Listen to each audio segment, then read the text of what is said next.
Assalamu alaikum wa rahmatullahi wa barakatuh. Indeed, the emphasis of lamenting is something we see around the world in every corner.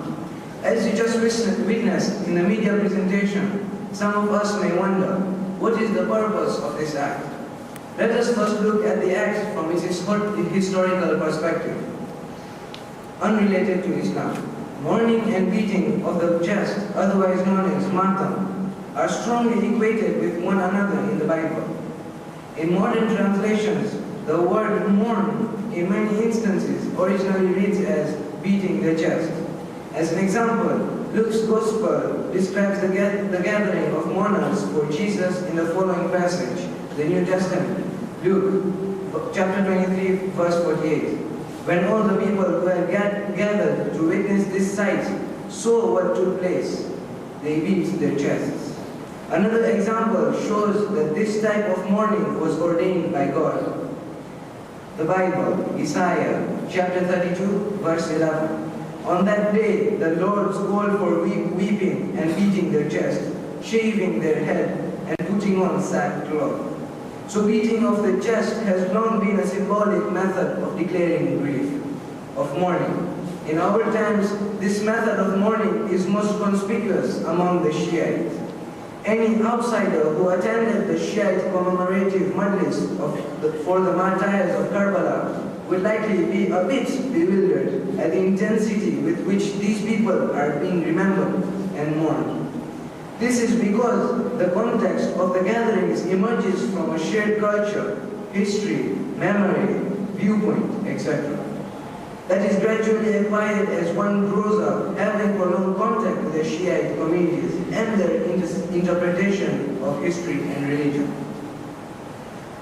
One which is integrally with Shiite communities, one which is integrally connected to the love of the Prophet's family, as well as esoteric readings of historical incidences and Quranic verses.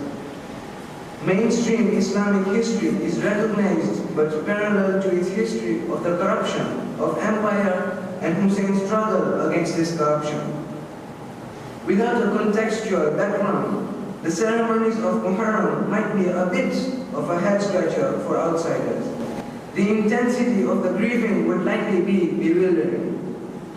As an example, often the simple mention of martyrs in the context of Muharram is sufficient to provoke weeping in the audience, since the mention of the name in that context evokes a whole world of images in the listeners. And since affection and love binds them to these historical personalities, mentioning their names is sufficient to provoke tears as a sign of that affection. The most visible symbol of Shiite grieving is Maatam, a formalized beating of the chest that is quite spectacular to behold when carried out by crowds that number in the tens of thousands. In countries with significant Shiite population, but is moving and fascinating as to witness even in the relatively small communities in other parts of the world. For us, it is more formal and unified to express that grief. In fact, such physical actions that prolong the grief of Imam Hussein alayhi salam is limited to the Ahlul Bayt alayhi salam because of the intense love we have for them. Sharing their pain and sorrow by listening is not the end of it. Rather, sharing this through a universally recognized form of grief magnifies the value of the sacrifice and adds to the thought process of who Imam Hussein alayhi salam really was. The Holy Prophet Muhammad sallallahu alayhi wa sallam,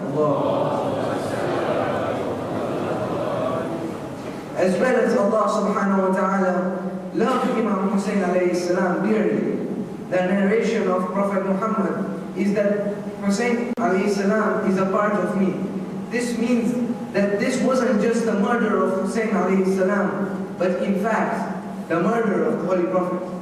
This is described by the designer who narrated to the people of Kufa, "Woe be upon you. It is not only Hussein's headless, unburied body that lies on the plains of Karbala, but it is the heart of Muhammad, the soul of Islam, that lies in Karbala." When we see the gruesome images of what happens in Palestine, Bahrain, and other parts of the world, we see families and friends grieving for their loved ones by beating their chests or their heads, regardless of whether they are Shia or Sunni. And Ahlul Bayt alayhi salam, our spiritual family, referring to an example given before, but in a different context.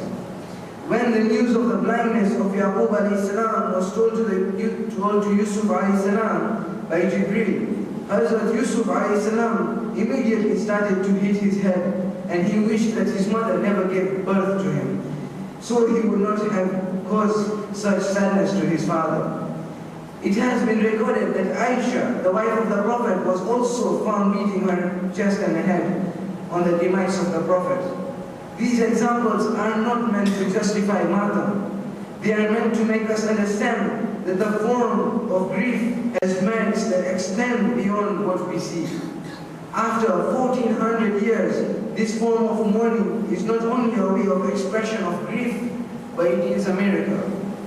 Edward Gibson, a British historian, states that in a distant age and climate, the tragic scene of death of Hussein will awaken the sympathy of the coldest reader.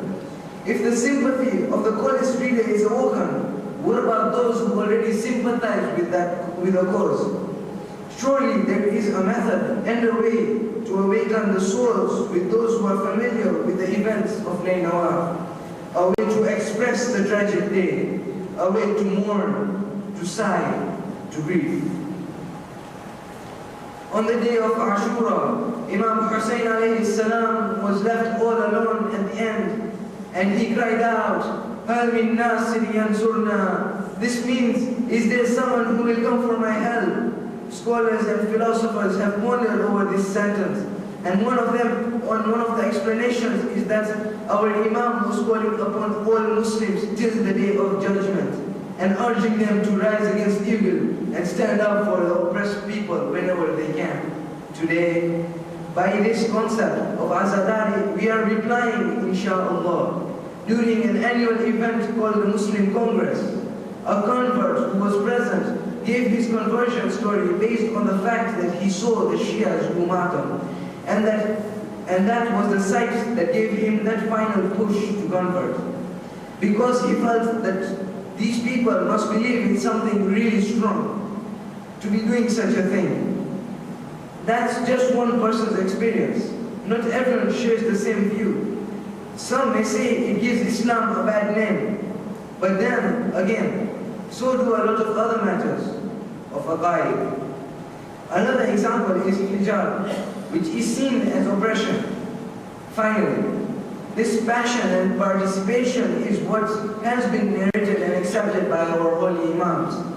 We read a tradition from Musail al-Shia, quoted in Johor or Kalam, volume 4, page 370. Imam Jafar al-Sadiq alayhi salam said,